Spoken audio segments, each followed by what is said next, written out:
Hi hello అండి. Welcome back to my daily home puja. అందరికీ happy Sunday. ఈరోజు మా ఇంట్లో సండే స్పెషల్ ఫిష్ కర్రీ అయితే నేను చేయబోతున్నాను. ఈ వీడియోలో చూసేయండి. ముందుగా మనం చేపల్ని నీట్‌గా క్లీన్ చేసుకోవాలండి. క్లీన్ చేసుకొని ఇలా దాంట్లో ఉప్పు, పసుపు, కొంచెం నిమ్మకాయ రసం వేసుకొని నీసు వాసన పోతది. ఇంకా అలాగా వేసుకొని బాగా ఇట్లాగా మన చేతులతో బాగా వాటిని క్లీన్ చేసుకోవాలండి. చేసుకొని ఇలా వాటర్‌తో కూడా బాగా ఎక్కువ వాటర్‌తో క్లీన్ చేసుకొని నీసు వాసన పోయేటట్టు క్లీన్ చేసుకోవాలి. నేనైతే ఇంక అంతా క్లీన్ చేసేసాను. ఇలా చేసి చేపలనైతే పక్కన పెట్టుకున్నా అండి. చేపల కర్రీలోకి కావాల్సిన ఇంగ్రీడియెంట్స్ అయితే ఇలా అన్నీ రెడీ చేసి పెట్టుకున్నాను. అవి ఏమేంటియో చెప్పేస్తా రండి. ముందుగా ఆనియన్ కట్ చేసుకున్న ఆనియను అండ్ పచ్చిమిర్చి కూడా 2 తీసుకొని వాటిని మధ్యలోకి కట్ చేసుకోవాలి. చీలికల్లాగా కట్ చేసేసుకోవాలి. ఇంకా దాంట్లోకి కరేపాకు, కొత్తిమీర, పసుపు, కారం, ఉప్పు, చున్నుల్లిపాయి, మనం నానబెట్టుకున్న చింతపండు రసం. ఇంక ఇదేంటి అనుకుంటున్నారా? ఇవి అన్ని పులుసుల్లో వేసుకోవడానికని నేను ఇదైతే ప్రిపేర్ చేస్తున్నా అండి. ముందుగా చేపల పులుసులోకి అయితే చాలా బాగుంటుంది. ఏవేంటియో చెప్తారండి.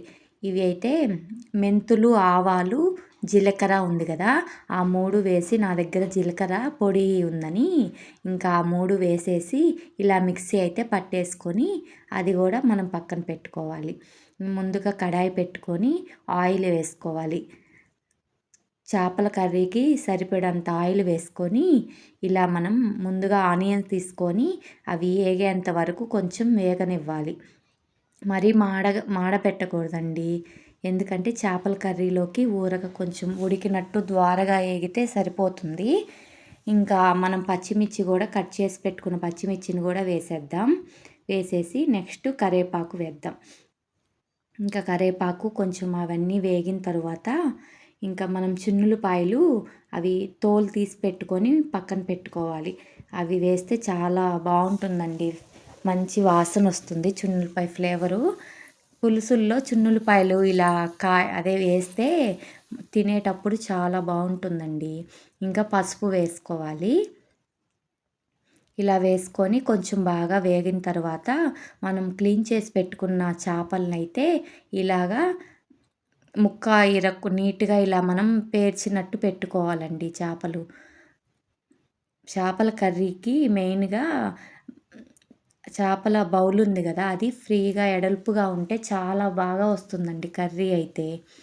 ఇంక ఇలా అన్నీ నేనైతే ఇలా సెట్ చేసేసుకొని నీట్గా ఇలా కారం, ఉప్పు అయితే వేసేస్తున్నాను.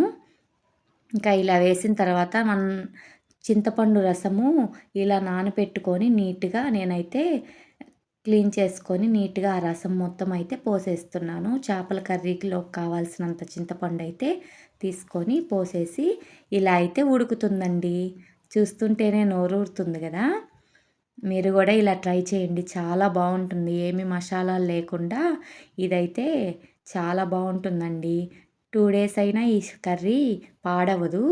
ఇంకా నెక్స్ట్ ఇప్పుడు ఈరోజు చేసుకొని రేపు తింటే ఇంకా చాలా బాగుంటుంది.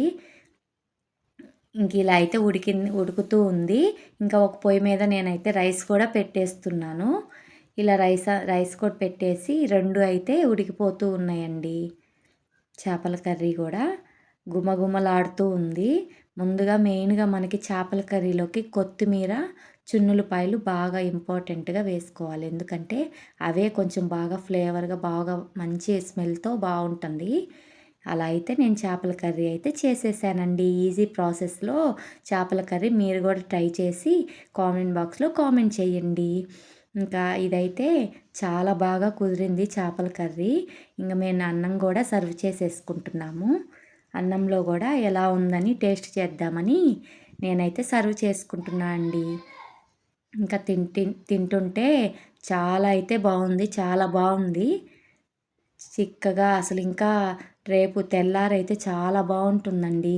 ఇంక ఈలోపు మా అమ్మ కూడా కాల్ చేసి మటన్ తెచ్చాడు నాన్న, చేశాను అని చెప్పి బిర్యానీ చేసిందంట. నాకెంతో ఇష్టమైన మటను బిర్యానీ అయితే నాకు చేసిందండి. ఇలా జీడిపప్పు వేసి చేసింది. ఇంకా మా అమ్మ గూడా అది గూడా పంపించింది. ఇంకా అన్నం అంతా అక్కడే ఉండిపోయింది. అన్నము, చేపల కర్రీ 2 అయితే తినలేం కదండీ! ఇంకా అందుకని చెప్పి మేమైతే ముందుగా బిర్యానీ అయితే పెట్టేసుకొని సర్వ్ అయితే చేసుకున్నామండి. నచ్చితే లైక్, షేర్, సబ్స్క్రైబ్.